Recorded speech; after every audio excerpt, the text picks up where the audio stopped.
Good morning, good afternoon, and good evening, wherever you're watching us from. On the behalf of Nepal Institute for International Cooperation and Engagement and Water Policy Center, it gives me immense pleasure to extend a warm welcome to our distinguished speaker, Chair Dr. Deepa Rohit Kamat, speakers, participants who registered for the event. Today is the third and the last day of the conference, which was inaugurated on 29th August 2020 by Mr. Pradeep Gyawali, Foreign Minister of Nepal, and Dr. Abdullah Rashid Ahmed, State Minister of Maldives, and other high dignitaries. We have around 150 experts and speakers joining us from 30 different countries who have been delivering their presentation and sharing their expertise with us. This is the 25th session of the conference. And to chair and moderate this session, it's a real pleasure to have Dr. Deepa Rohit Kamat with us today. Introducing her, Dr. Deepa Rohit Kamat is a self-motivated, passionate, and an amiable academician with more than 10 years of teaching experience, along with 5 years of corporate experience, with an excellent track record of teaching and mentoring abilities. She has been a Mumbai University approved teacher since November 2011 in the area of marketing management. She is currently serving as an assistant professor at Prin Ellen Welingkar Institute of Management Development and Research, Mumbai, India. It's a great pleasure to have all you on board. We're looking forward to hear each one of you sharing your experience and your expertise on your areas of field. Thank you for being here, and we're looking forward to each one of you. Thank you, Shreya. It was a gracious introduction that you have given. I'm really honored to have this introduction. And before we begin with the session, I just thought I'll put across few pointers. And sir, if it is allowed, can I just put across few pointers? Sure, ma'am, of course. Okay, so all of us are going through pandemic and the world economy itself is shrinking. Like the IMF has predicted that possibly our economy is going to shrink, global economy by almost 3%, and which is possibly the steepest slowdown that we could have ever had after the Great Depression of 1930s. Some of the major things that we see today is oil is no longer fueling growth. Industrial production is going down, mass unemployment and huge migration crisis that we see. We have had a discretionary income consumption going down, and of course, strained global relationships. So with this background, and because my forte comes from consumer behavior, I'll just put across 4 important pointers as the psychological changes that we consumers all across globe are going through. The first pointer talks about suraksha, which is a Sanskrit word for safety. Today, consumers have become conscious of health and hygiene. And globally, therefore, we see the increase in spends on health and hygiene to almost like 35%, being highest with USA, 43%. Second pointer and the second part of our consumer psychology is called as a sannigdha, which is more of like uncertainty, high level of uncertainty, unpredictability, and therefore people do not want to travel, which will definitely impact our tourism industry as a whole. And it is predicted that almost like 75 million people will be losing their jobs in travel and tourism by 2020. And European industries, countries by large will get a loss of almost like 80 billion in revenue from tourism and travel industry. So it's like a significant impact in these global industries. Third pointer for today that I thought I can share with you and you can ponder upon is called as a udvignata, which is more of an anxiety and stress that all of us are going through. So because consumers are going through this stress, leading to a higher rate of possibly suicidal attempts, and also the mental health will become more important in coming days. So we as a community has to do something to address this mental problems that may come arise in few days time. Last and most important is, although we are into all negativity surrounded, we're talking about Ashwasan, which is talking about optimism and positivity. At core of it, all of us across all different continents, be it US, be it India, be it Nepal, all of us are optimists of going back to our new normal and being again a part of the economic growth which we would like to see.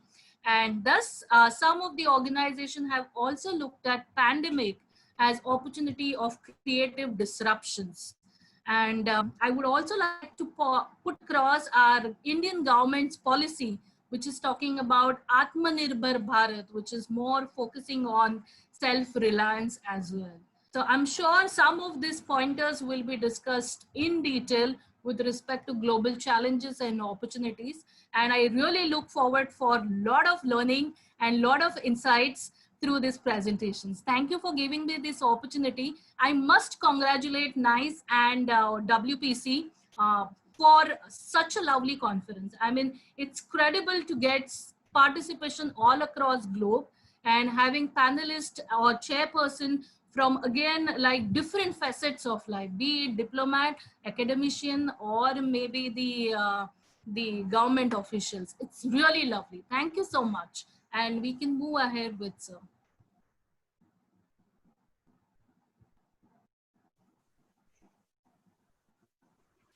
Ma'am, the session is all yours. You may take it forward with the speakers. Okay, okay. So we have the first presenter as Dr. Paul, or should we start with Bansari Kamdar? Yes, ma'am. Please start with her. First speaker joining in few minutes. Please start. So Bansari, all the best and look forward to good presentation from you. Thank you so much, Deepa, ma'am. You've been very kind. It's interesting because your talk gave me a good segue into what I'm going to be talking about. As you said, like oil is no longer fueling the economy. What we're seeing is that it is care work, unpaid and paid care work, which is fueling the economy. And so I wanted to talk about COVID-19 and its effect on female labor force in India. And I could just share the screen. Is the screen visible? Yes. All right. Yes, so, that's absolutely visible. All right, thank you. So my name is Bansari Kamdar, and I am an independent journalist who writes on South Asia policy, gender, and immigration. And I'm also an applied economics student at the University of Massachusetts, Boston. I'm going to be talking about India's declining female labor force participation and how it will be impacted by COVID-19, and also what policy measures need to be urgently taken so that like we don't have more leakage in female workforce. I put a table of contents slide just to say, give a flow of how I'm going to go about it. So first, I'm going to talk about about what was the pre-COVID situation, the effect of COVID. There's just, again, like COVID-19 is such a developing story. There have not been as many studies on it, but there are some preliminary studies which are showing disturbing results. Then I'm going to be talking about what some theories are around why India has one of the lowest female labor force participations in the world. And then some of the policy measures that can be taken, particularly at this time, to make sure that it doesn't decrease further. So with that, I am going to move ahead to the next slide. 4 out of 5 women in India are out of the labor force. This is based on the data by World Bank. That means that India is in the bottom 10 of the female labor force participation rates in the world. Only 7 countries have it worse than India. And it's not always been this way. It's something that has happened in the last 15 years.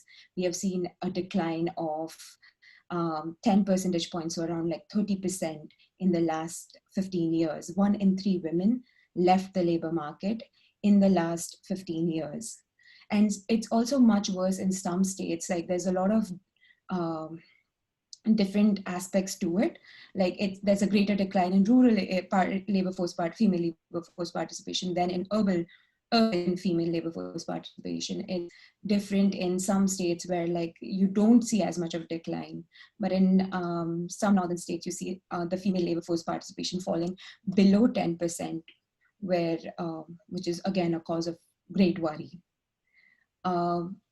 There's also even before COVID, like because of the unemployment crisis that was already there, even before COVID, women were the worst affected in that unemployment crisis pre-COVID. So while the overall unemployment rate was at 7%, before India instituted a lockdown, it was already as high as 18% for women. What we're seeing now is that it gets even worse. People are predicting a worldwide recession. And again, like there's some academics who are already calling it a she-cession in India, where greater proportion of women are losing jobs than men. 4 out of 10 women who were working before the lockdown was instituted, before COVID-19, left the workforce, or like lost their jobs during this time in March and April. And while the unemployment rate has steadily climbed up, women have not been able to get employment as easily as men. We have that based on like some preliminary studies that are done. Ashwini Deshpande has written a working paper based on the CMI survey, which talks about how women are affected by this. We see that women who were employed pre-lockdown, she sees that women who were employed pre-lockdown are 20 percentage points less likely than men to be employed in April. And this is just something, again, like COVID-19 is such a developing story. We don't know what final impact it will have on women and how we will combat it. So this is just something that we're seeing, trends that we're starting to see. There's another study that Shani Chakraborty yesterday mentioned in EPW, which talks about a study done by the Institute of Social Studies Trust of 176 informal workers in Delhi, which shows that they experience an 83% income drop, severe income drop. Their household chores increased by 66%, and their elder and childcare responsibilities increased by 36%. We're going to see ahead why care is going to play a major role in why women are leaving the workforce. So next, I wanted to talk about, there's been this, again, this sort of paradox. A lot of people have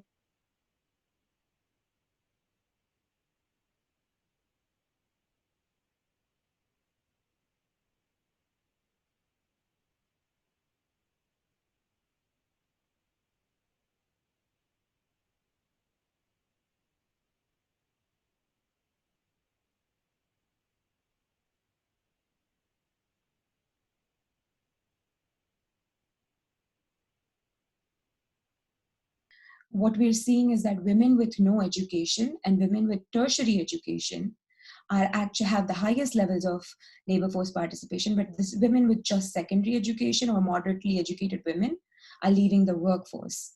And there's been multiple theories to explain it. It's because the paradox is so complex, like there's not one theory of everything. So what I'm just going to do is like list out like some of the ideas that are there.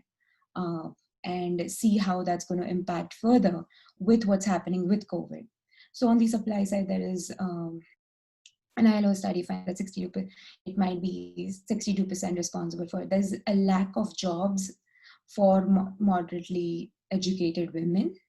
There's crowding out in occupations, there's occupational segregation. A lot of these things lead to women not getting enough jobs. Also, the economic growth in recent years has not been labor intensive, and women are usually in informal labor intensive occupations like agriculture, domestic services, and other similar occupations. There's also a strong household income effect, which basically means that as household income increases, it enables women to leave the workforce to pursue domestic work, and a lot of times like leave arduous labor, which is like a lot of like stressful labor, to pursue domestic work. That is not just because of the household income, but that's also a cultural aspect, where another like survey done in 2016 showed that 40 to 60% of men and women in rural and urban areas believe that if a married woman whose husband earns a good income should not work outside the house. And this is a very recent survey. So we're seeing that the cultural norms have not shifted. And again, like we could also look at the NSS, like which is the last NSS survey, which was done in 2011, 2012, which shows that like 90% of women who were not primarily engaged in work were like primarily working, doing domestic duties. Of these women, 92% said that they were pursuing domestic duties because they were required to do so. Of these 92%, 3 out of 5 said that they did that because no other member would carry out the same duties. Women are disproportionately responsible for the unpaid work in the household. There is the last time use survey done by India was in 1998, 1999. But even that showed like that women do 4.47 hours of unpaid work over like 0.88 for men. A recent OECD survey showed that women perform nearly 6 hours of unpaid work every day compared to just 52 minutes by men. The good news though, with COVID-19, which I do want to bring out because you talked about the positive aspects, is that men are taking up, like the Ashwini Deshpande's study found that men are increasing their household chores during this time. And that is a positive that has come out of it. But overall, women are still bearing the larger brunt of unpaid work inside the household. This causes a sort of time poverty where women do not have the time to pursue paid work. Past epidemics, past research has shown that with epidemics like H1N1, with Ebola, as women's childcare burden increases, they'll decide to leave the workforce or like cut back their hours. Which is because, and we are also seeing that partly because like schools are closed. So once schools are closed, the children are home, women cannot even pursue part-time work or other paid work, full-time paid work. Next, again, like women's work inside the house, it's not that women are not working. That's the thing, right? Like that's the basic concept, is that it's just that women's work is not valued. Women's work is not counted. Women's work is not counted in the labor market. So there's been like some issues with the ways these surveys are also calculated, where they don't accurately measure women's work. So a part of like the argument about like the female labor force participation rate is, how do you accurately calculate women's work so that you don't, maybe the decline is not as much as what is visible in the graph that we first saw, because the surveys don't accurately capture what women do as their secondary activities, or what women or even the interviewers don't count as women's activities. So for example, that women might consider milking the cow as something, a part of their domestic duty, but that is something that can be potentially marketable and thus economic in nature, and thus should be counted as work in many ways. There's an interesting working paper by Bidisha Mondal, Jayati Ghosh, Shaini Chakrabarti, and Sona Mitra, which argues the same thing, that domestic duties, secondary activities, and women's other paid but unrecognized work should be counted because it is potentially marketable and thus economic. And when this is counted along with market work, the drop in the female labor force participation is no longer as evident. In fact, we see a shift from paid to unpaid work, which is still worrying, but what we're seeing is that women are leaving workforce to pursue unpaid work inside the house. And we need to see other reasons of why this could be so. One of them is, again, like as we discussed earlier, the supply and demand, where there are not enough jobs for educated women. There is cultural restrictions to women's mobility. Then there is also the idea of occupational segregation, where women are highly overrepresented in low-value industries, where their wages do not increase, the productivity is low. They're also highly engaged in informal markets, which are going to be one of the worst affected with COVID-19. There's already, like, ILO estimates that 400 million people in India are at risk of poverty because of this, because the informal markets and the lack of public provision, public security net. Other than that, like, so for example, with occupational segregation, CAPSOS finds this very interesting dynamic that, like, women took up less than just from 2004 to 2010, not sure about that one, but like till 2010, like women took up less than 19% of the new employment opportunities generated in India's 10 fastest growing occupations. And this is again, like this explains why a lot of women are like in occupations which are low paying and precarious by nature. There's also legal limitations to women's work in India. So there's a Factories Act, which does not allow women to work in factories overnight, with section 66(1)(b) of the Factories Act of 1948. This limits the occupations that women can work in, and also the like a lot of, and Ashmita Gupta finds that like during periods of liberalization, that was one of the reasons why women were not involved in a lot of these industries, the fastest growing industries at that time. So that is again like a big limitation to women's work. There are other factors like women earn, like the gender wage gap basically, where women earn between 35% and 85% of what men earn, depending just on their type of work and the level of education. India has an Equal Remuneration Act, but the gender wage gap continues to persist in India. The ERA is like more than 40, like nearly 40 years, more than 40 years old. It's in 1976. So what we're seeing is that despite that the gender wage gap persists, there's also a high risk of assault and unsafe work environment in India, which discourages women from entering the labor market in the first place. And that is despite you have legal provisions against it. You have discrimination laws, you have harassment policies, but most companies are even unaware of these policies. And what is worse is that with COVID-19, some states are suspending the existing labor laws, which would hold employees accountable for something like providing safe working conditions, providing adequate lighting, providing transport for night shifts, overtime, food, safety, security, water. States like UP are also suspending, states like Uttar Pradesh are also suspending Equal Remuneration Act, maternity benefits for women. The suspension of laws like this makes it even tougher for women to enter the workforce or even stay in the workforce, because it endangers it not just reduces the gender, like the wage parity, but also endangers their safety in workplace environments. So these were just some ideas that I had for policy ahead. Again, like as I said, when I started, like this is something that is developing.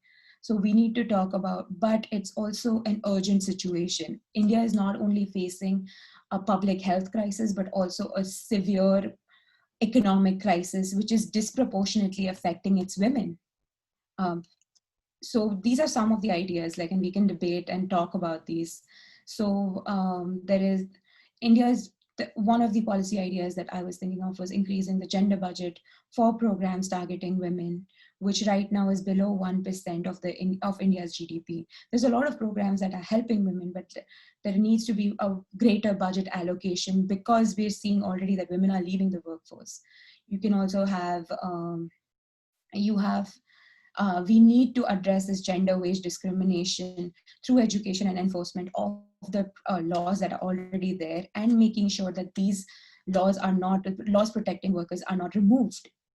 There's also like increase in public works programs and safety, and increasing safety nets for women, which have shown positive impact around the world, right? Like public provision of daycare facilities in other parts of the world have shown that it incentivizes women to enter the workplace, because it takes some part of their unpaid work burden and reduces it. Similarly, like investments in social infrastructure like water and electricity that we're seeing need to be sped up so that it reduces women's unpaid work burden. Other than that, you could have expansion of programs that are already there. So for example, the MNREGA, which could be, Rangarajan and Dev talk about expanding it from 100 to 150 days, which would increase rural employment. Because once again, like the highest amount of female labor force participation decline is in rural areas. So there needs to be policies that actively target rural women and actively provide employment to them. And lastly, like as many of you know, there's been this there's been this discussion about ASHA workers, and I thought I wanted to include that also in it, and talk about how they're fighting for job recognition, minimum wage pay, and VP. A lot of occupations that women are involved in are similar, where like they're informal and they don't have the provisions, the legal provisions, legal safety nets, and those need to be included. So one of the ways we could do that is like start slow with something like ASHA workers who have been vital in helping India combat COVID and providing them with basic job recognition, higher pay, like minimum wage pay, not even higher pay, just the minimum wage pay that we provide, and safety equipment. So that's the end of it. Okay, great. Yeah. Very good presentation, Ms. Bansari Kamdar. It's absolutely, I mean, eye-opening and thought-provoking for all of us. When we look at India, perhaps, as you rightly pointed out, it's a nation of paradoxes. And one way we have like late Sushma Swaraj ji and Nirmala Sitaraman heading the important portfolios of India. And we have the best of the entrepreneurs like Ms. Kiran Majumdar-Shaw. And the other end, we have like a huge paradox of a lot of learned and highly qualified women moving out of the workforce and getting into a domestic responsibilities. So that's a real good trend that you pointed out.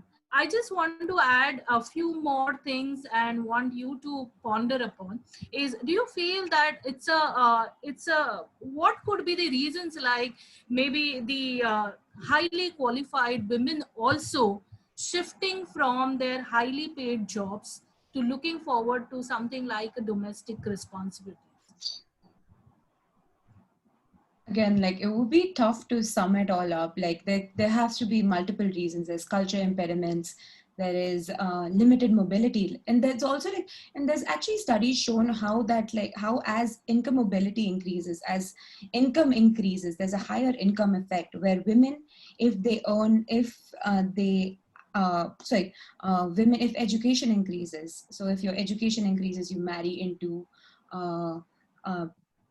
more prosperous families, and thus like, and because women's income is considered secondary always, Yes. and because it's also less because of the gender wage gap, the reason why it's considered secondary is because it's all interconnected. Right. So what you see is that these women then decide that rather than like go into a workplace which is unsafe, go into a workplace where I'm not going to be valued equally, go into a workplace where I may face other problems, I would rather stay back because you have that income, higher income. And then there's also like some studies which show emulation, like a sort of like, it has become a sort of symbol of class mobility, where as income increases for other classes, they also emulate the same behavior, but they're also doing the same thing where they're deciding that, okay, so because like higher educated women, good families, the women don't go to work, they're emulating the same behavior. And that is, again,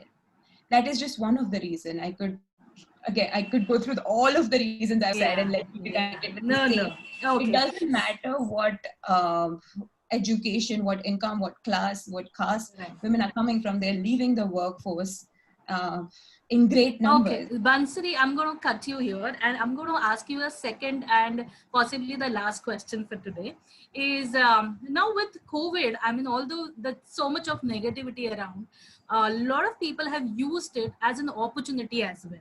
All right. Do you see that possibly women can also use it? Because I know so many of us possibly have also used it because now they don't have to go out. They are at home and they can start up with some kind of small entrepreneurial ventures as well. So do you think that there is a possibility, like an opportunity in the dark cloud that we have today for Indian women? No, there is obviously like opportunity, but then again, like there's also this sort of gap, right? Who gets to do that? You have women's responsibilities in the household have increased multifold. They do not, the issue then becomes about time. Do they even have that time? Because when they're care burden has increased. So you have children, they have to teach. You have elderly who are at risk, highest risk of this disease. And the amount of care required for that is even higher. So you have the care burden which has been raised. You also have their household responsibilities which have increased because families are staying in. And women, despite some improvement in men's share of the unpaid work, or the house burden, like household burden, the domestic burden, women are still disproportionately doing a majority of it. And we are seeing that it has increased for both, but for women even more than it was pre-COVID. So then, like, do you even have the time for it? Becomes a big Right. issue. But yes, Right. again, like the last normal was not working. We need a new normal, as you said. Yeah. So what So, was pre-COVID was not working. right. So just to, I mean, it was a lovely presentation and a very good perspective that you have highlighted. So let's move ahead and with the next participant, we have Dr. Paul Rosario. Sir, can we start with your presentation? Yes, ma'am. Yes. Yeah. Thank you for accommodating me and adjusting the time schedule. The most kind of you. In fact, I'm so impressed the way you summarized the previous speaker's paper, and I'm really honored to be among such great scholars. Really humbling experience. So please bear with me. I'll just try to put my thoughts together on this uh, topic of the impact of COVID-19 on trade.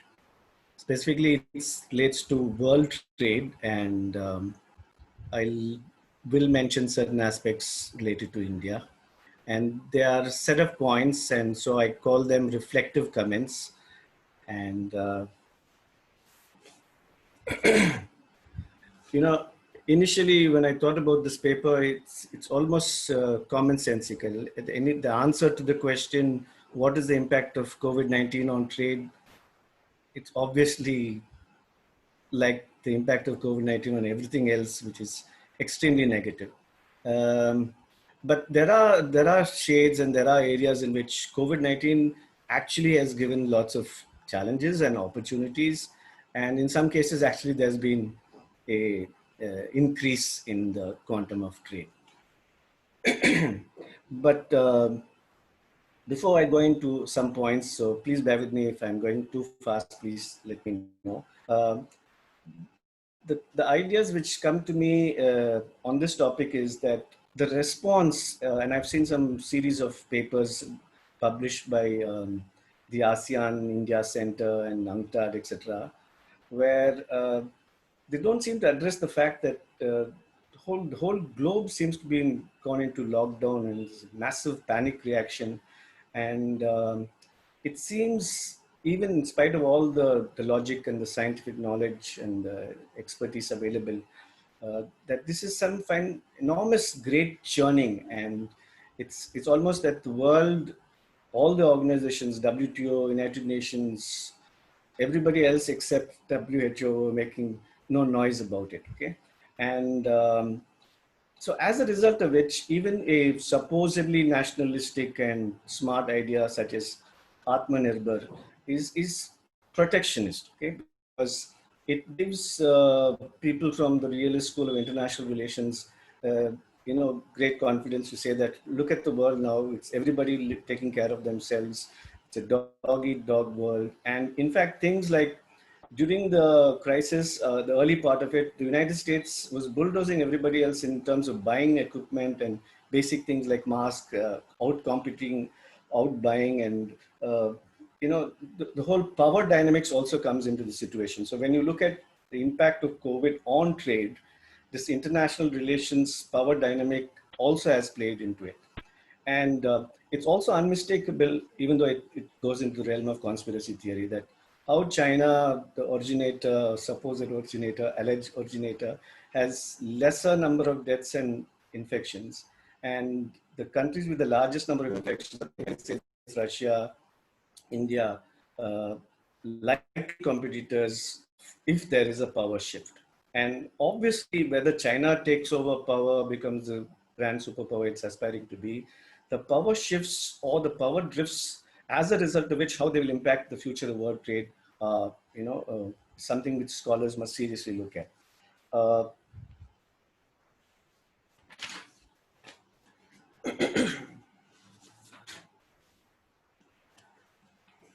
Now, before I go on to some aspects of what I put on my PowerPoint, some of the basic points which, in terms of statistics at the early part of the early phase of COVID, we found that in March 2020, the following statistics were put forward by the government of India, okay? Which is also basically restated by WTO. And I must admit that almost all the statistics which I'm giving is the majority of which comes from WTO reports, some of it from UNCTAD, and they largely don't contradict each other. And so they are a set of official statistics, whether they are the whole truth or the real truth, or there's some agenda to it.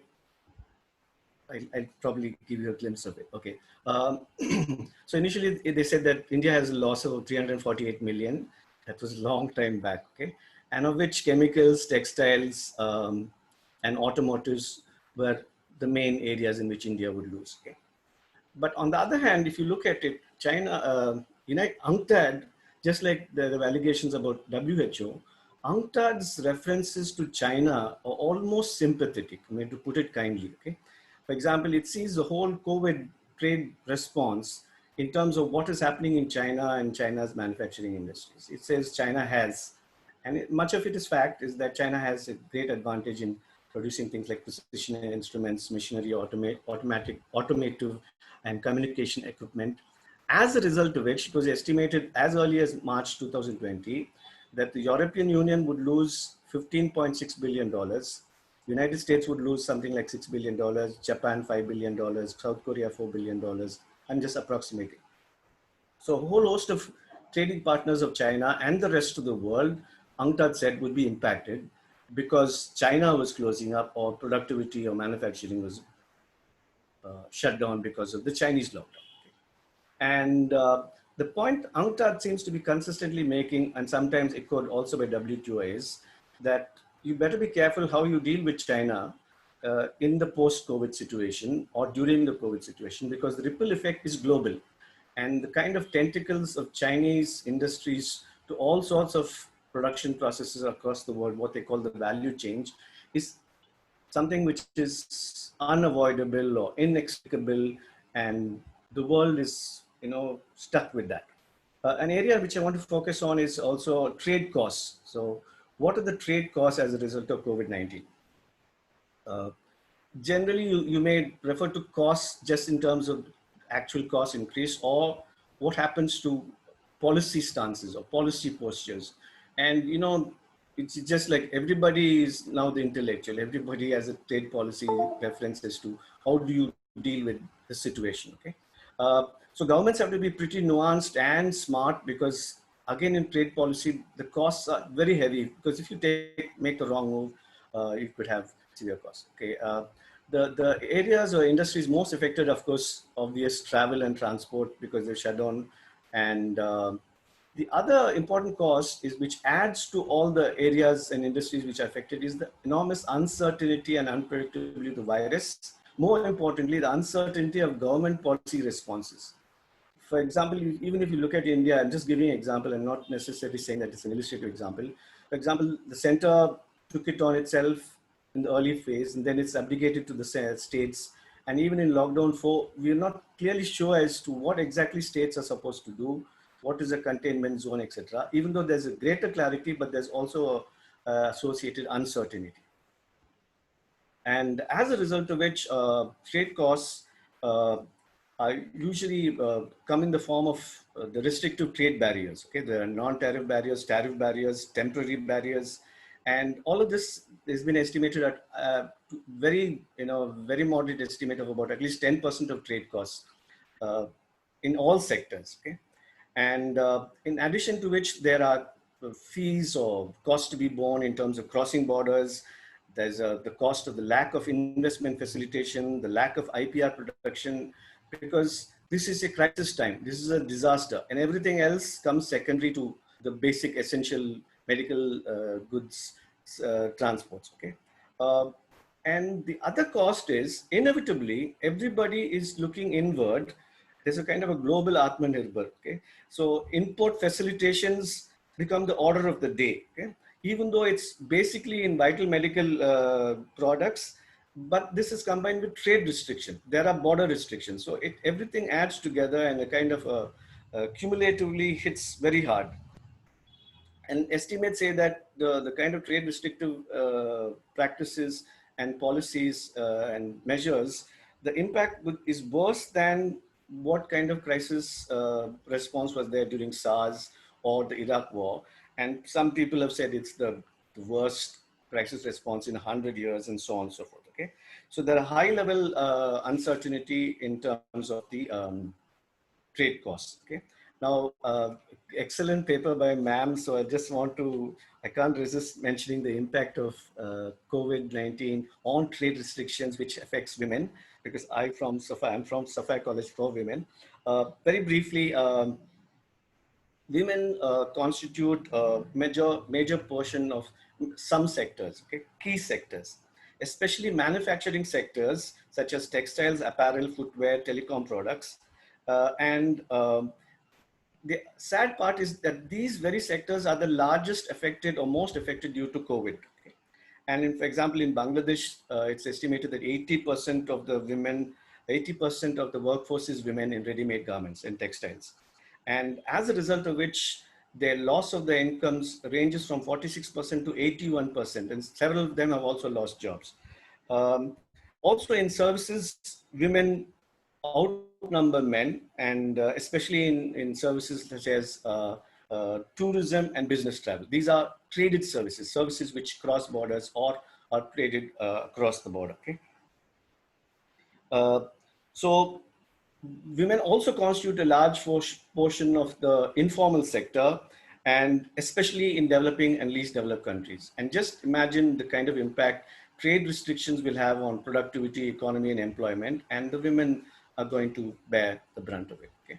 Of course, in this whole area of statistics, there are lies, bloody lies, and statistics, and a whole lot of obfuscation. Okay.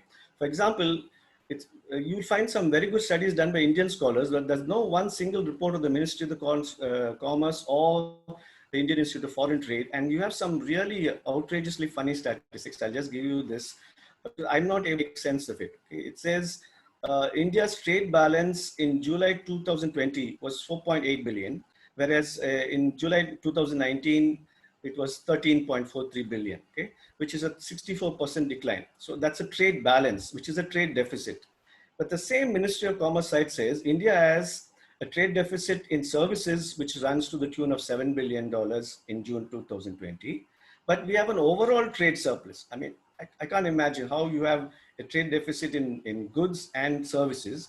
And the overall trade surplus figure is that, and of course, they're trying to show that there's a reduction in July 2019-20, it was $33.5 billion. But the surplus declined in April to July 2020-21 to $14.6 billion.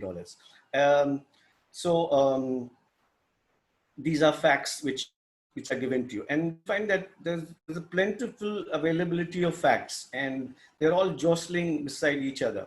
The point I want to make is, in terms of, I'll try to cover one issue if ma'am allows me the time, is that the impact of COVID-19 on trade is not about these data, okay? And I'll try to make my case. I do not know whether it's plausibly acceptable.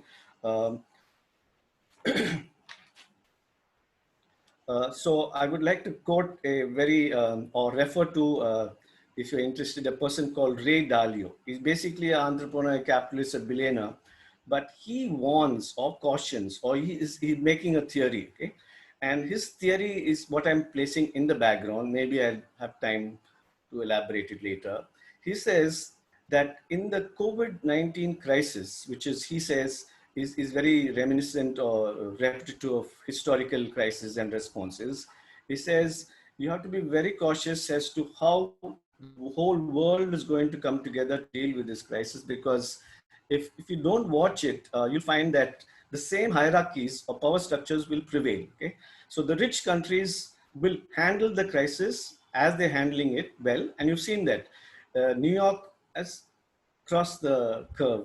Europe is now in safe zone, and they are doing this by a series of government measures which other countries cannot afford to, or if they start to do it, then they'll have to borrow heavily, which is basically says that you have to increase the tax, you have to spend more, and you have to print more. For all of this, you must have the basic backing, and sometimes you may do it ruthlessly because you're so obviously well resourced.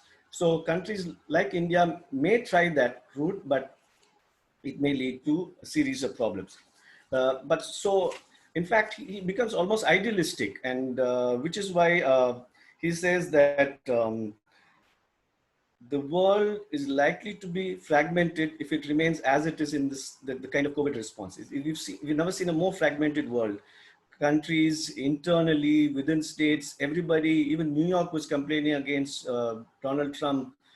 Tamil Nadu and West Bengal were complaining against central government. So the fragmentation is clear. Okay, there's not even regionalism. Even East Asian countries are, closing their borders, barring what is called as, will come to some kind of a trade bubbles existing between two countries with similar culture. I'm sorry to cut you in between, but I think we have extended the time for your presentation. Okay. So if you want to, conclude it or take it to the culmination of your thoughts. Yeah, just give me 1 minute, ma'am. So, in the one major area, apart from the other areas which COVID-19 impacts is trade and services, okay?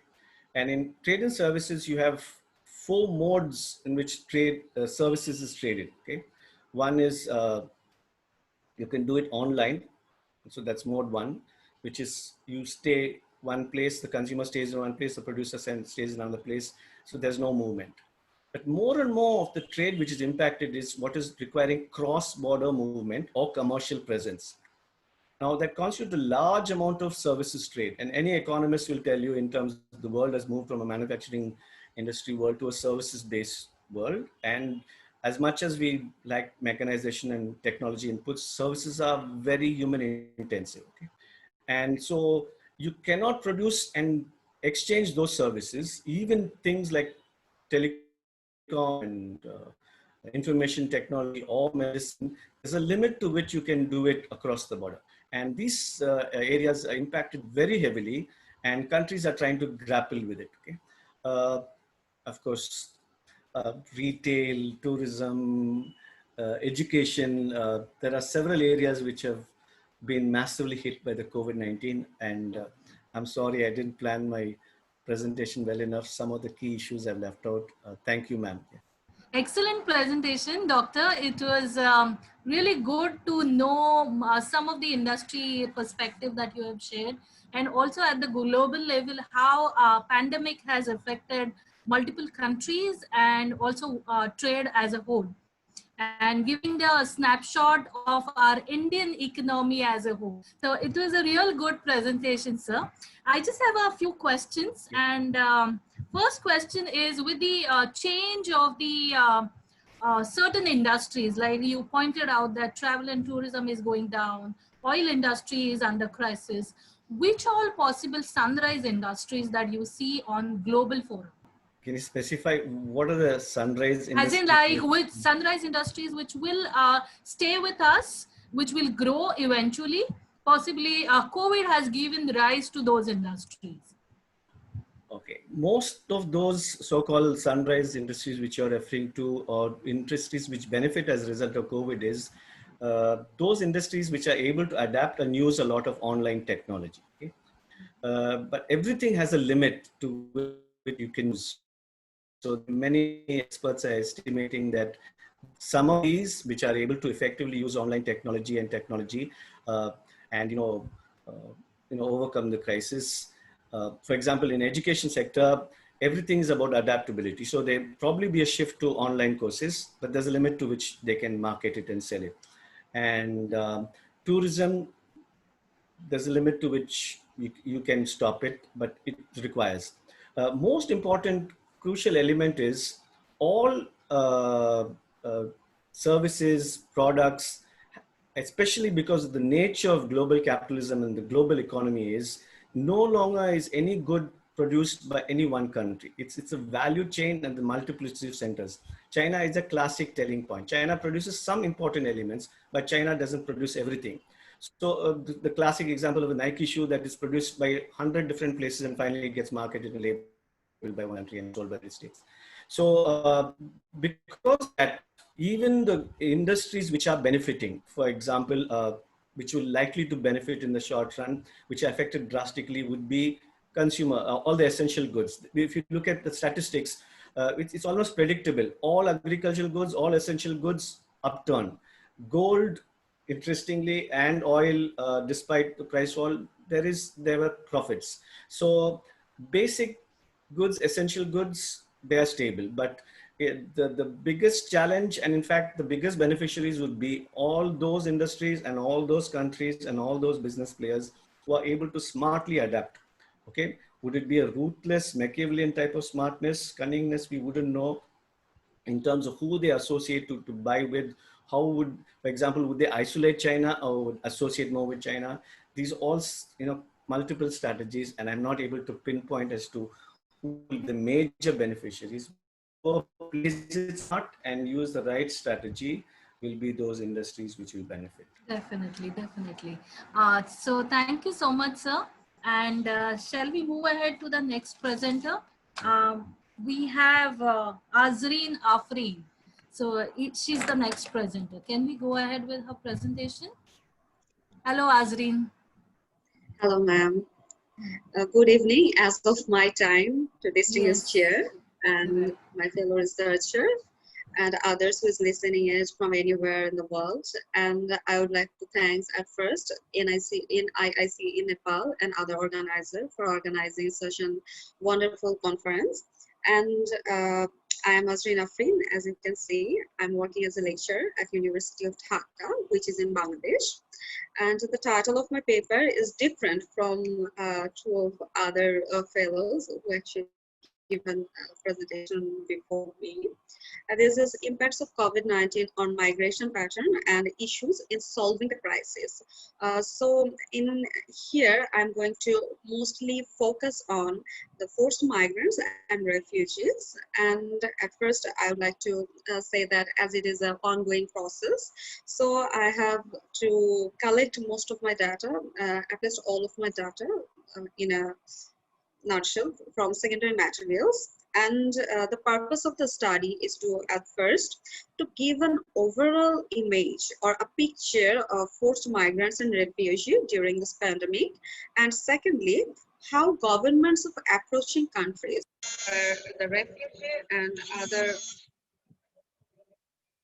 can you hear me?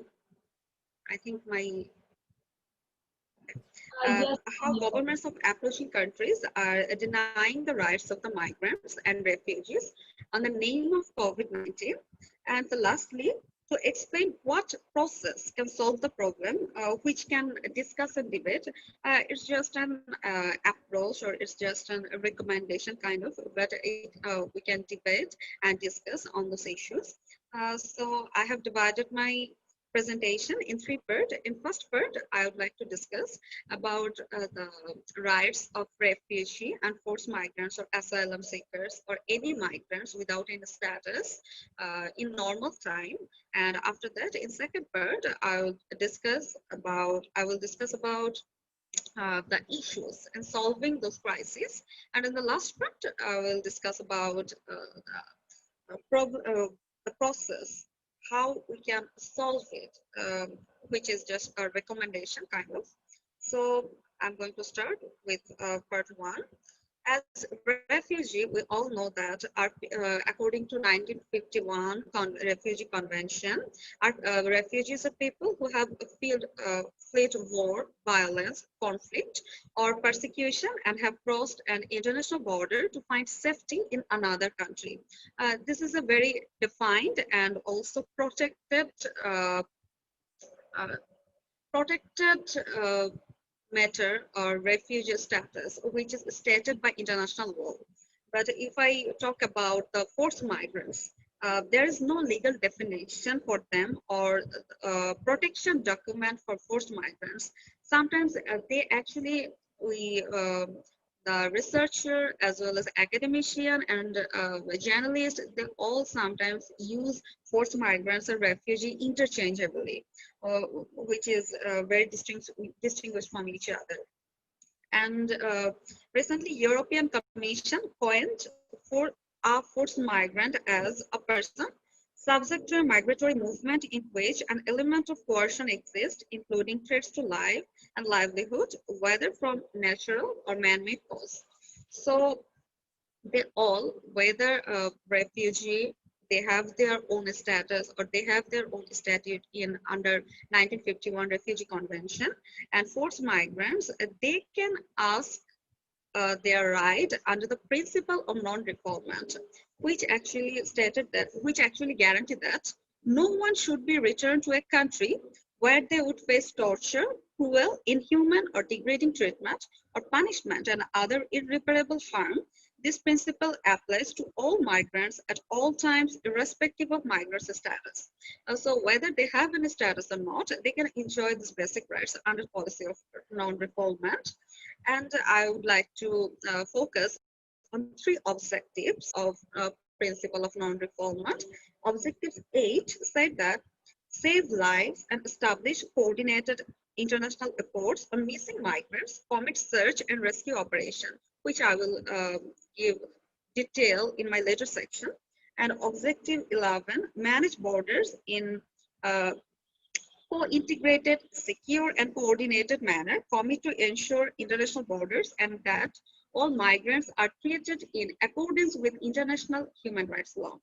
And objective 21 said that cooperated in facilitating safe and dignified return and readmission as well as sustainable reintegration. So in short, we can say that forced migrants or any other migrants without having any legal status, they can ask for their rights under the policy of non-refoulement in normal time. But what is happening in present time? The UNHCR High Commissioner in the first part of this year stated that globally we are facing the worst forced displacement crisis since World War II. More than 79 million people have been forcibly displaced because of conflict or war or any kind of conflict. So 26 million refugees, including 26 million refugees. So we can say that this is one of the highest amounts in history, and it is happening in Africa, in Middle East, and also in South Asia. So another important thing is 82% of all refugee hosted countries belong to developing countries. So they are often settled refugee or the forced migrants or the asylum seekers where they cross the border. They actually often settle into host communities who already are going through the difficulties of fulfilling their own needs. And these areas are mostly remote and they are struggling to obtain jobs and adequate public services. So this is another issue. And as we all know, World Health Organization recommended to prevent COVID-19 to maintain the mostly recommended thing is to maintain physical distance from one another as it is a very transmittable disease. So to make it show, as I'm going to make approaching my second part. So there are some issues relating to this. Like, first of all, to make sure physical distance, countries all over the world, in short or in a broader perspective, they're imposing lockdown. So their own citizens are facing that they cannot enjoy their own right perfectly or in a normal manner. So it is a very far cry to establish the right of refugee in that situation according to many states, and the overall situation actually give us that picture. And the second issue is refugee or migrants at any time of history to any society or to any country are actually considered as non-receivable, or they do not they never try to accept them as their own, or that if they do not get pressure from any other states or any other world organization. So in this pandemic, they have their quote unquote more logical reason to send back those refugee, asylum, or migrants. So this is another issue. And thirdly, if they allow them, then how would they maintain healthcare? As I have said earlier, that 82% of refugee and migrant or forced migrant holding countries are developing countries. So they are struggling to support their own citizens. So it is actually kind of burden for them to take more refugee or forced migrants. And fourth, if not, then those who are actually already approached in the cross-border area, in informal, overcrowded, and underserved transit sites, where they have the most, we can say, the most threats to their health. And a fifth issue is xenophobia and discrimination and feeling of otherness.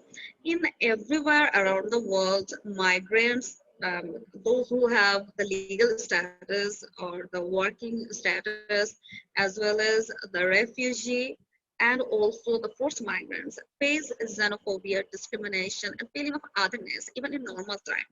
And this pandemic actually weaponized to spread anti-migrant narratives, call for increasing immigration control and reduction of immigrants' rights. So in all over the world, we can see a wave of anti-migrant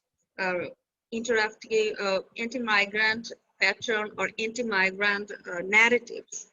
So, and the sixth issue is same is also applicable for migrants returning home from countries which are heavily affected. So migrants are in a dilemma. In their own country, even they are not acceptable as if they are coming from a country which is most affected. So I'm going to give some example here, what is happening around the world. In East Africa, people seeking safety and trapped at border due to COVID-19 measure, mostly in Horn, East and Central Africa region, which approximately hold 4.6 million refugees and asylum seekers. And they have a long tradition of receiving asylum seekers from their neighboring countries. And states recently, due to COVID-19, started closing their borders in March as a public health measure to contain the transmittable spread of COVID-19 without safeguards to man, women, or children. So this is a very depressing situation right now. And countries like Burundi, Ethiopia, Rwanda, and Somalia closed their borders in March 2020. In Kenya, the borders in Somalia and Tanzania closed on 16 May. And they have actually gone one step further. Asylum seekers and refugees who cross into Kenya are sometimes arrested and returned to the border point of entry, which this measure is actually contravened with international refugee law by denying people in need of international protection. And they also violate the principle of non-refoulement, as I have said earlier, that which prohibits states from turning our people at a border and returning them to a country where they would be at risk of persecution or danger. Here, the only exception happened in Uganda, who allowed DRC, Democratic Republic of Congo's 10,000 displaced people to enter, but they play a double standard game, like they allow DRC citizens to enter, but they did not open up for South Sudanese people. So the regional organization, as well as the world organizations and UNHCR, are also asking them to consider this issue. Defroch Monchena, who is Amnesty International Director for East and Southern Africa, said, while countries in the region are faced with a genuine public health emergency, government with support from international partners must find solution that respects international human rights and refugee law commitments, including the rights to seek asylum. So this is not only happening in Africa. If we look at Mediterranean Sea, the last day I have read that almost 400 people are floating around the sea in the rescue vessel, which is not actually very much protected from virus or do not have any uh, health facility. They even contain many pregnant women, which is very risky for them to hold on that unhealthy kind of vessel, and as they are mostly um, goods or kind of business vessel. So UNHCR and IOM are asking them to consider those migrants or asylum seekers or refugees to enter the port and then make them 14 days to follow the whole procedure of 14 and quarantine. This is also another problem for the rescue vessels crew and those who were actually on the ship and rescuing those persons, because they also have to maintain 14-day quarantine, which is very difficult for them, and that is also making the whole process more complicated. And I am reaching the last part of my presentation, and here why we need to ensure the rights of refugee migrants and forced migrants. If we just look at in a humanitarian and international human rights law or on that consideration, that uh, that should be done on the humanitarian grounds. And if we look more logically, then COVID-19 is a very transmittable disease. We cannot overcome anyone from any country without despite any kind of citizenship or age or gender. Anyone can affected from that virus. So if the world leader or the authority do not consider those refugees or do not take those refugees under the protection umbrella, then they could be the potential virus carrier. And but if one person left, then from that particular person, it could transmit to other persons. So that is why it's so important to ensure their rights. And what can we do to ensure their rights? We can approach the basic right-based approach, human right-based approach, which actually plans, policies, and programs are anchored in a system of rights and corresponding obligation established by international law. It especially give focus on marginalized people. Like right-based approach, everybody have their own right. If we make sure in our plans, or if countries make sure in their plans, policies, and programs, then it will be easy for everyone to overcome the situation or to introduce those programs. And at the same time, whole of government approach, which is actually require leadership and multi-sectoral approaches, like the government as well as the private sector, the public sector, and also international NGOs. All of them can came across include to solve these problems. And whole of government level, including health in all policies and whole of government approaches, like health problems or healthcare should focus on whole of government policies.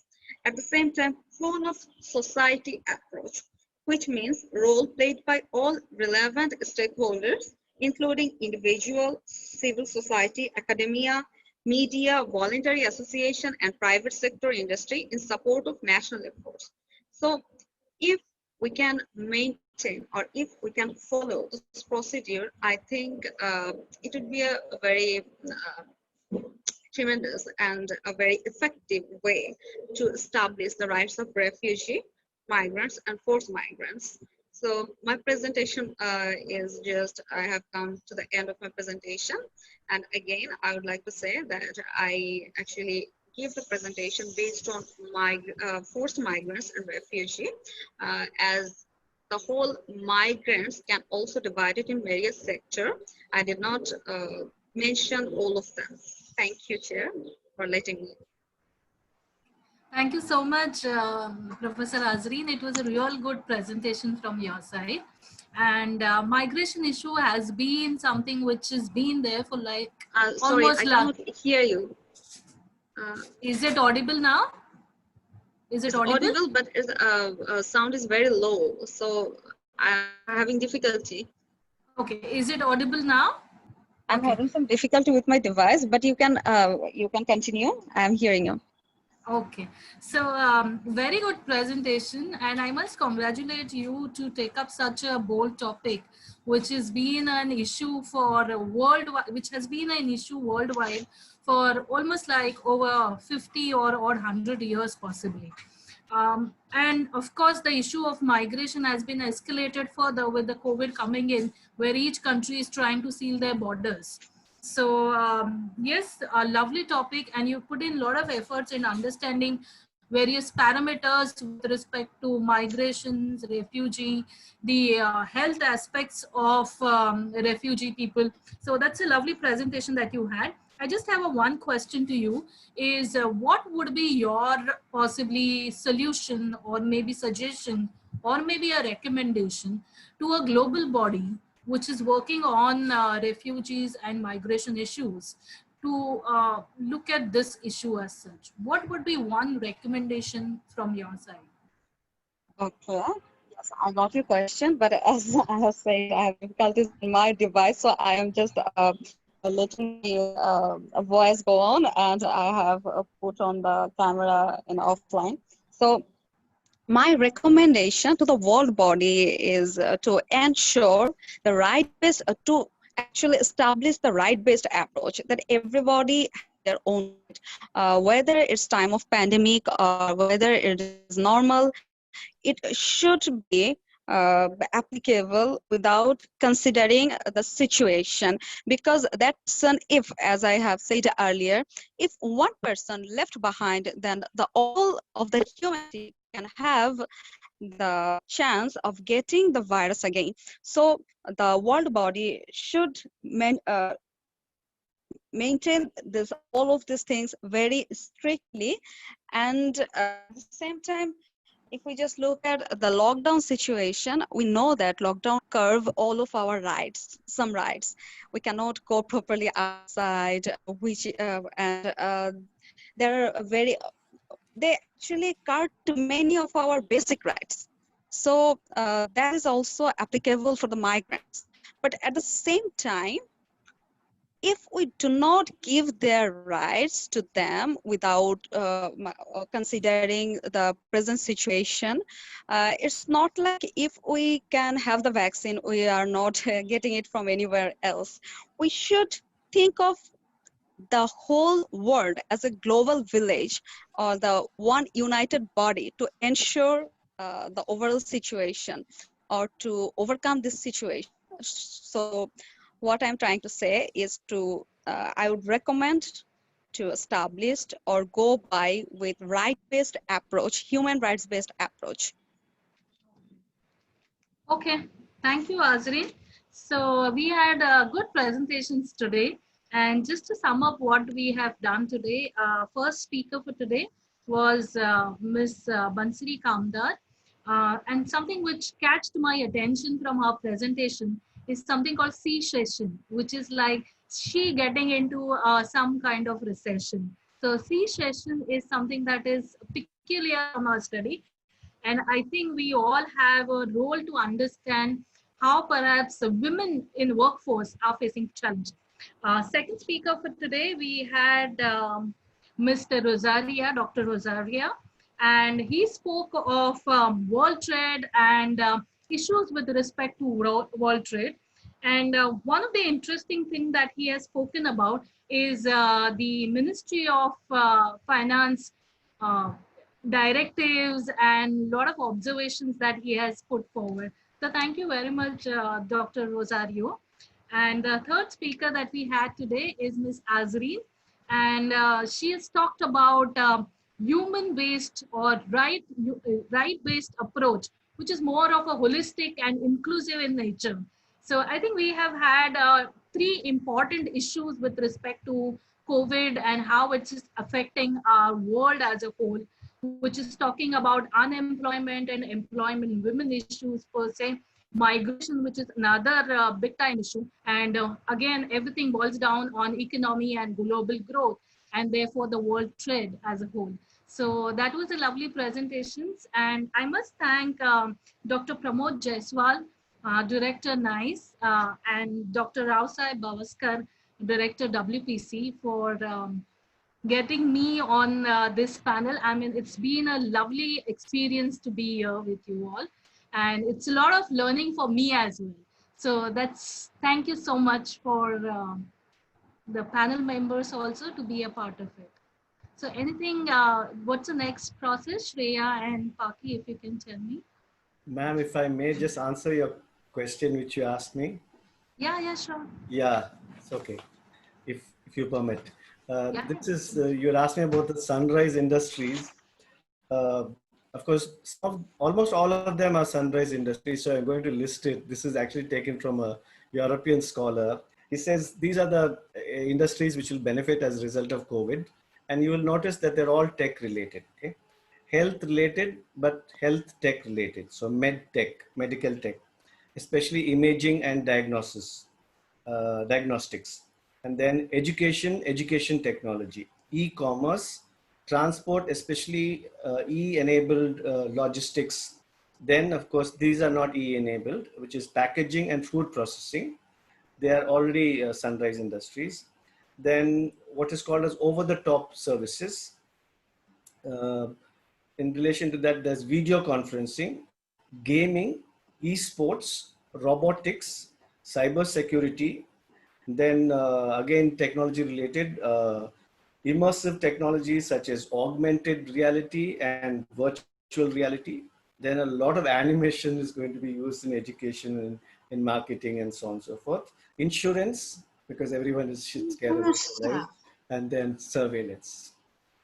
In a healthy kind of way, because governments are going to use that to trace the people affected. Thank you. So nice of you, Dr. Paul. It's like within a short span of time, you actually put down so many things, looked for the study also. I mean, yes, as you mentioned, perhaps technology is going to be next oil, and it's going to be across all platforms, be it education, be it business, be it healthcare, be it travel and tourism. Everywhere and anywhere, we will be talking about more of technology, be it AI, AR, or VR. That's blockchain. All of this will be dominating our industries tomorrow.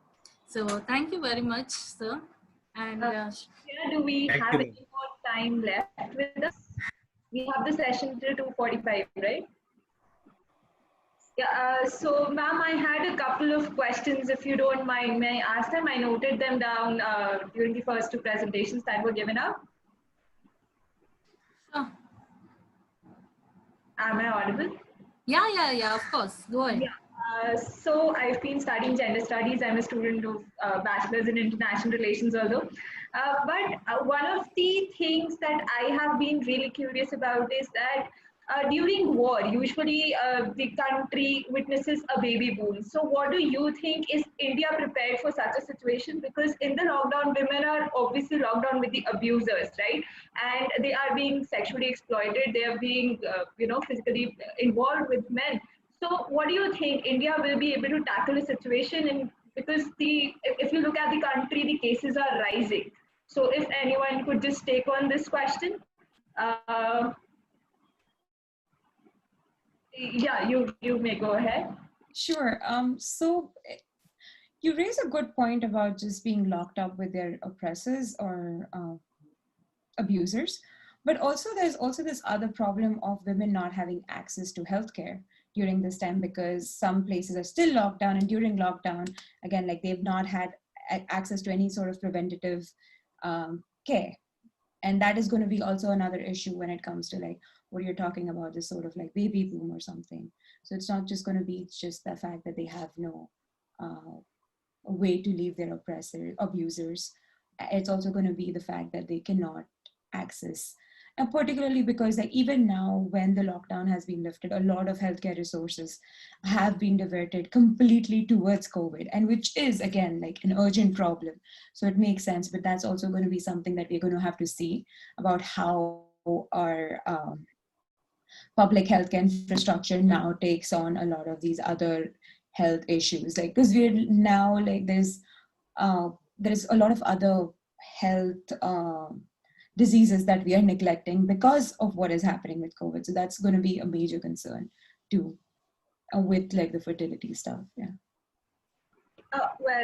Thank you. But on a very positive outlook, I also think that the impact on childcare has been widened in this case. Because if you look at the case of working women, they had been going out working and the child was somewhere or the other neglected. But at this particular point of time, I think that the childcare has improved. All of you focused on women, in the first two presentations. But it would have been really great to see an insight on the third gender as well, because I feel that they are the ones who are being more ignored than women.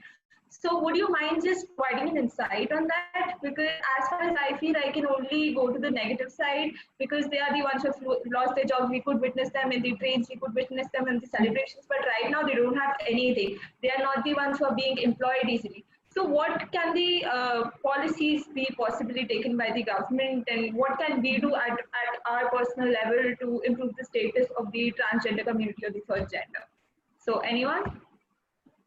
I could take part of that question. I don't have like the policy answer to it because I've not studied it in as much detail. But one of the other things, like, again, like, sorry to bring in all the negatives at this point. As you said, like there have been some positives that like the childcare has improved and men and women are both taking responsibility now. At least like there's greater responsibility by men. When it comes to the third gender and like that issue, like not only is it that they're losing employment, but they're going back into houses and families where they are facing, where there is a chance that they will face violence. Because again, like it's a very, it is a cultural issue where like it's also very unsafe for a lot of people in these households, and they have no other option but to go back to these households because they've lost their jobs or because that is where they're locking down or that's where they're stuck at that moment. So staying with these families, their own family is also like going to be a greater, like for some is going to be a risk of violence inside families. So that's also something we need to look at when it comes to third gender or like other sexualities, other than other genders and sexualities other than men and women. Can I just add on some pointers here? So, ma'am, definitely you're the chair. Definitely, you have. Right. See, I believe there is a lot of stigma attached with the third gender as a whole. The society has not evolved yet to accept them into a routine, regular societal norms. So I think as a whole society, at least I know for India, many other countries may have much more positive outlook towards them. But as a society, we need to evolve. And there has to be a lot of efforts put in from the government side also and global bodies also, that they are also a part of our family, they are also part of our society, and let's accept the third gender as they are. And therefore there has to be a lot of social awakening which has to take place. And to have that social awakening will happen only and only when we have more of a like awareness campaigns which are done, more and more involvement campaigns which are done. We have specific additional facilities provided to them, which means that if they are also educated, they know about world, possibly people will also look forward to these kind of people in our communities. So therefore it's more of like a societal change which I believe has to be there. And to drive that change, there is a huge role which each of the government should play. There has to be like the way we have societies for underprivileged children, maybe the old age people, we have people for health and hygiene. Let's have a community which will drive their interests. So have a community which is driving their interests at government level, we are pushing it. And then of course there are a lot of NGOs which support this cause. So let's get those into board. At the same time, at the professional or corporate level, they should be opening doors for them. So it's like a multi-pronged decision process which has to be taken into place. That's what my thoughts on this question is. No, definitely. Like you raised an important point of multiple stakeholders in every single aspect of their lives. Right. Exactly, ma'am, especially in the case of healthcare sector, because a person, for example, if you're a woman, you would definitely like to go to a female doctor because you'd be more comfortable in talking to her and discussing your issues.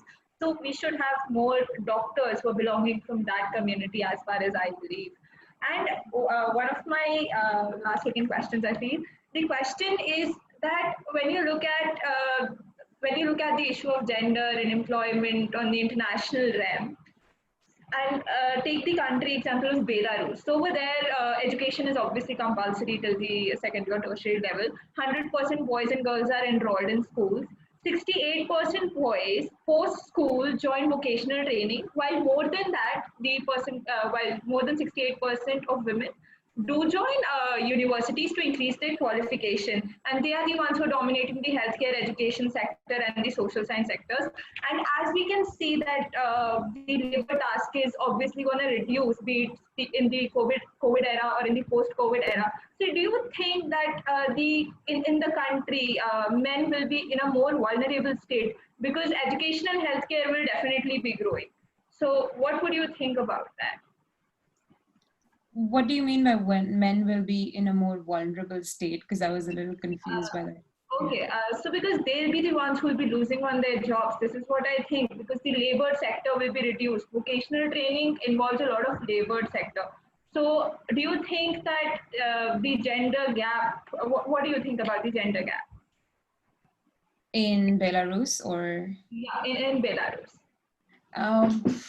That is going to be, so like, it depends on the recession, right? Like, so as, for example, this is a she session, but with like, there's a prediction that it will be affecting women more, but the 2008-2009 financial crisis affected men more. Men disproportionately lost more jobs around that time. So it depends on like how the occupations are segregated in each country. Like, and occupational segregation is huge, and there is a lot of negatives to occupational segregation in itself, where like, there has been a lot of research on how when occupations are segregated and when by gender, women are paid less in occupations that are considered female occupations, female dominated occupations.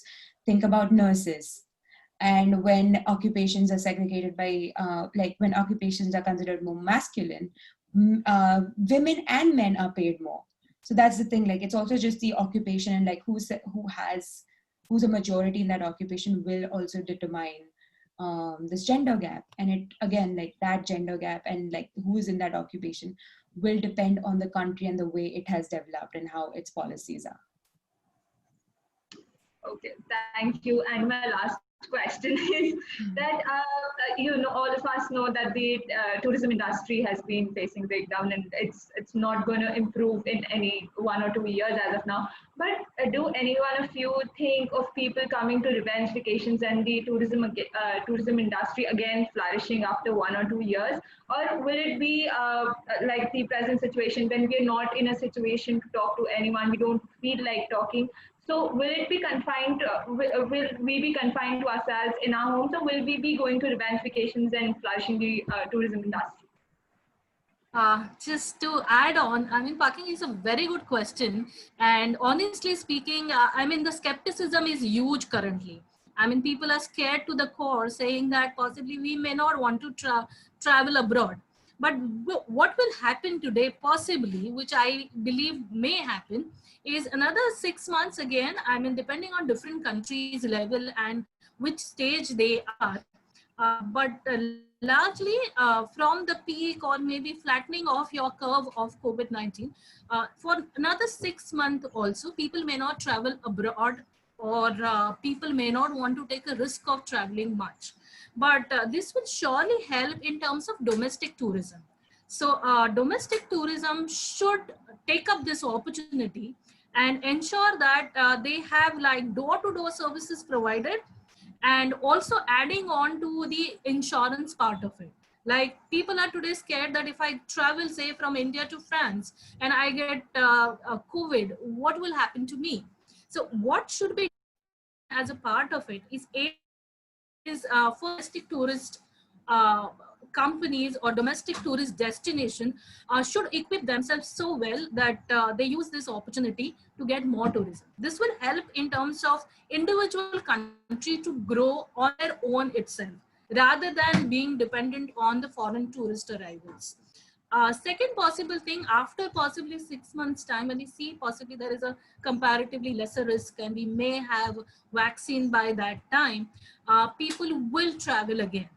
Only thing is the travel will come with a lot of ifs and buts. So those ifs and buts have to be addressed by the tourism companies, which we may be possibly the guarantee of payment back in case something happens again. It could be possibly the insurance that you are attaching with it. It should be like if something happens, the company should be able to take up the, or the country should be well equipped to take up the charge of those forest tourist arrivals. So from what I believe with respect to consumer behavior, we all are going through a lot of anxiety and stress. And given an opportunity, each one of us would like to go out for a vacation because we are so stressed at home because with the work from home, work at home, and so many other responsibilities. So possibly there is a need, there is a latent need for people to travel, to go for a holiday or a vacation for that matter. It's only that the skepticism has to be taken care of to ensure that people will again travel back, at least domestically. That's what my take is. Yes. Can I respond to some of the points or you have some more questions? Sure, definitely, sir. No, do you want to ask more questions, ma'am? I don't have more questions. Shreya, do you have any? Okay. So ma'am, like apart from the travel and tourism industry, I think the same goes for the automobile industry also. People who are in the better place are still affording cars because they know it's not safe to travel to public transport. But middle class people who are already dodging between their salaries due to lockdown and work from home, I think they are not being able to afford that private transport, and somewhere in the other place the automobile industry is dodging also between people who can afford and people who cannot afford. And while we're thinking that we might not be safe, it might not be safe enough to travel abroad, there are still people who are traveling in their private cars. Like there are people who are traveling, like I know a relative of mine traveling from Calcutta to Patna via car. So in that case, I think people who are already better off and own a vehicle for themselves, they are still a bit careless on the part of, of somewhere or the other, providing a boost to the automobile industry. But I think even that is taking a toll, because as it is, most of the people in the lockdown, they're not going out. Okay. And the people who are forced to go because, they have to earn the bread. I think, that's a very, very sad part where we are seeing a major economic depression. And even for people, like when you were talking about the women issue and coming to the child issue, I think there are many families that might think of dropping their children from school because probably they will not be able to afford the school fees. Okay. And even now when the schools are running classes through Zoom calls and other social platforms, they're charging the same amount of fees. So there are even families who are not being able to adequately provide that education or might not be able to in the future, because we are still under this ambiguity as to when the economic conditions or the economic business lines become straightened and they are being able to earn like in the post lockdown period. I think that's what I wanted to add. Like it's a major economic depression where people, where especially the middle class families are running into literal depth, and which considering to, the prices of the vegetables, the even the necessary goods. Even the necessary goods, they are so high, they are under the price inflation, and we are not even thinking about luxury products. Even today, like as far as in Calcutta, we have shopping markets, everything open, but people hardly go and visit. But they're still there. The rent is still being paid. The salaries and the wages to the people are still being paid. And even the products, they might enter into their liquidation date, and they might have to sell it in the much, much lower price. So I think it's a really, really tense situation that needs to be, it's a worrying situation for everyone around. I think it's not just the women. I think it's for both children's education, it's for tourism and travel, it's for automobile industries, it's for even small people and small traders and the people who sell food on the streets, because we are very, very cautious about what we need to consume and what we don't need to consume, especially in this period. So that's what a little bit I wanted to point out when everybody was talking about the different sectors. Yeah, very good point, Shreya. And in fact, you rightly pointed out, it's the small time traders who have actually affected a lot. In fact, the business community as a whole, not like we're not talking about the league business people, but the majority of small time businesses have been suffering because the retail shops were not open. Perhaps people are not going to retail shops. With all of this, yes, of course, I mean, this pandemic has taken us back to maybe 10 years back where we were. And in terms of a lot of people have also got the salary cuts also. So with all of this, yes, it's a economically recessive session for all of us as a whole. But having said this, we must always, I believe that possibly being positive and being optimistic in every possible thing is will drive the innovation, will drive possibly we all coming out of the situation much positively. So as an individual also and at our institution level also, we believe that each kind of crisis gives us an opportunity to move ahead. So therefore, I think adapting to these situations and trying to find out new opportunities is one of the important solutions. I mean, look at the education sector as a whole. I mean, we were talking about the physical classes, we were talking about getting students on board, everything today within a span of 5 months or maybe 4 months also, we moved on the online platforms. And we are doing tremendously well with the same kind of set of people, with same set of things virtually. So, I mean, it's like looking for opportunities within the given segments. Like, see, a lot of companies also, for that matter, I will cite some of the examples from India. And see the companies like Amul, they've changed the atmosphere altogether. I mean, they have used this opportunity to launch new product. Look at ITC. They've actually used this opportunity. So, I mean, it's always everything that happens in the world has got two sides. It's always that what best we can make out of it. So that's my take personally. I think the same goes for the fitness industries. I think people have been very, very concentrated about their health, about the kind of lifestyle that they're living. They're shifting towards more natural products, and these gym industries and, the trainers. I think that people are even paying during this time through e-banking and transfer. I think fitness industry is doing really, really well. I think it's got a great boost, because I think today everyone wants to have good health, because pandemic comes with another byproduct that's called immunity boosting.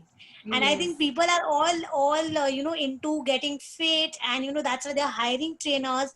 They're even ready to pay 5K 10K over online platform. Perfect. I think even that, just to add on, there is an app called CureFit. I mean, you might be knowing. They have actually transformed the way people work out. And one single session, you would have something like 1,500 people joining.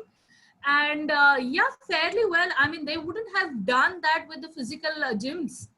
And that's the kind of support that they are getting. So, I mean, it's absolutely using the opportunity in a right frame.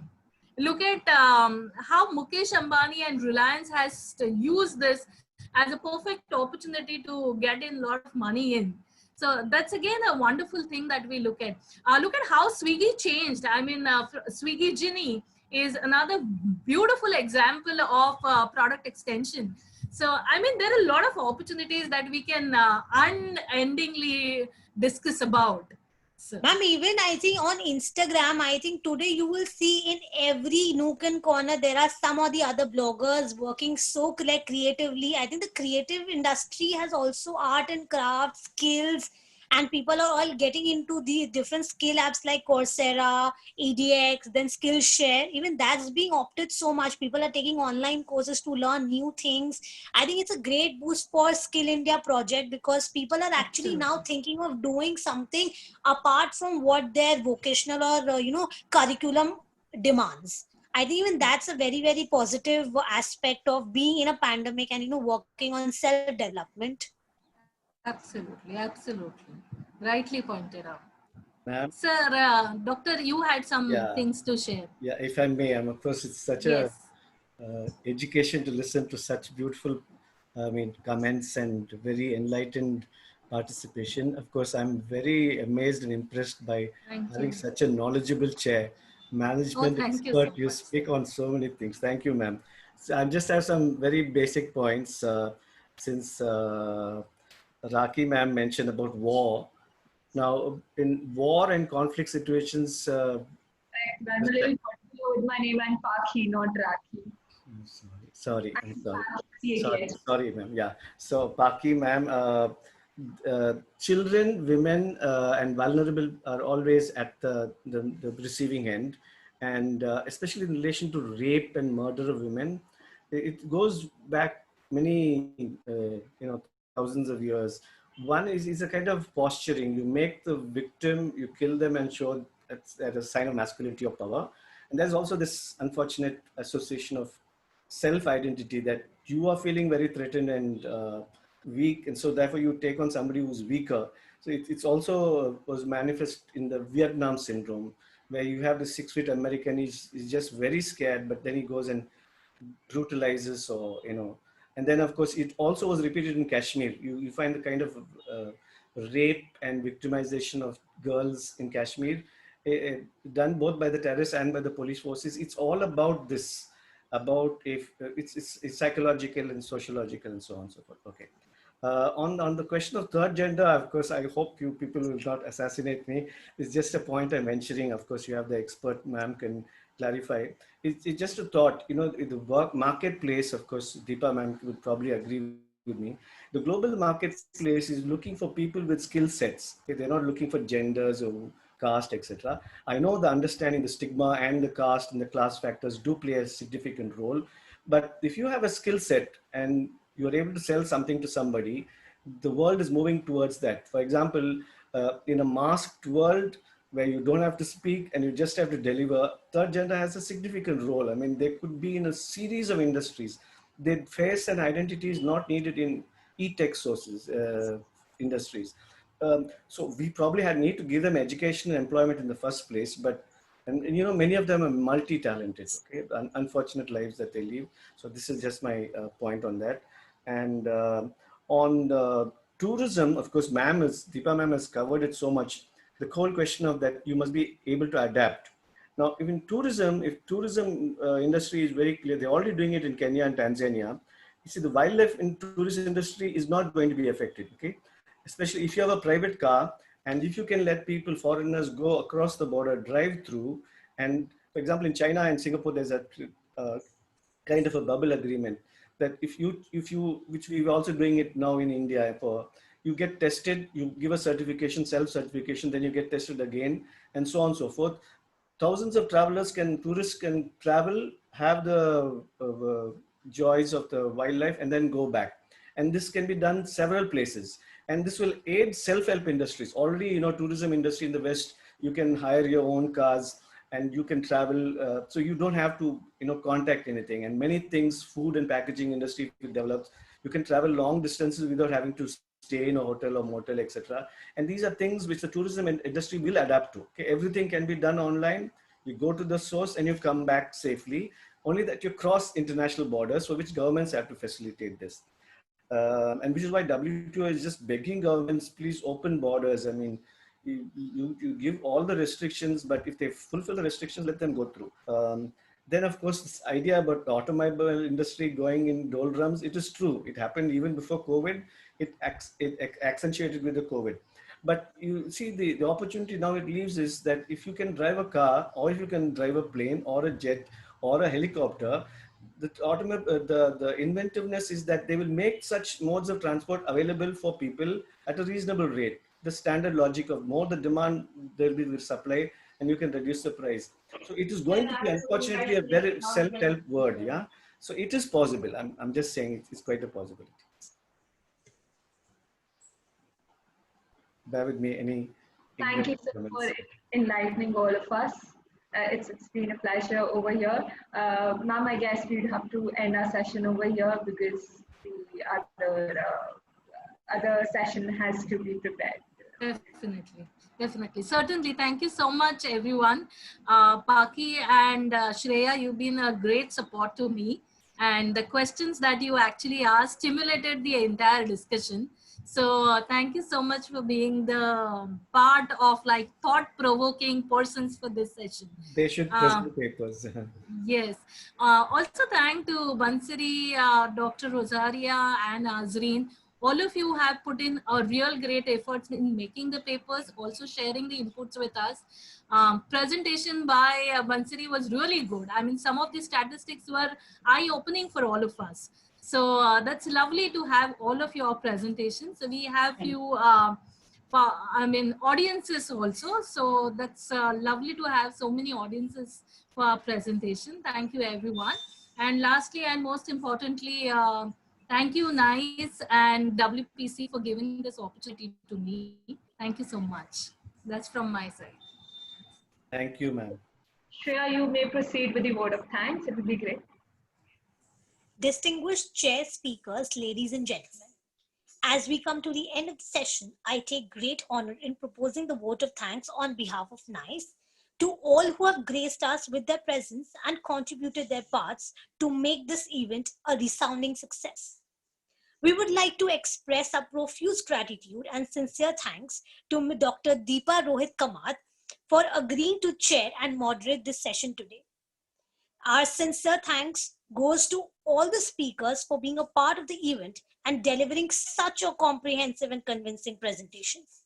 We would like to acknowledge and gratitude to all our friends from diplomatic community, the experts, the academia, the media, and different organizations. Finally, I must also mention our deep sense of appreciation for the audience who participated in this webinar, those who are watching us live on YouTube channels. Thank you for your valuable time and attention and for making the session so productive with all your questions. We are truly honored to have you all with us this evening. Hope to stay connected with you for the future as well. It's been a great pleasure listening to each one of you. Also, we have the next session. Please do join, and thank you for your great enlightening everything that happened here. Thank you so much to each and every one of you.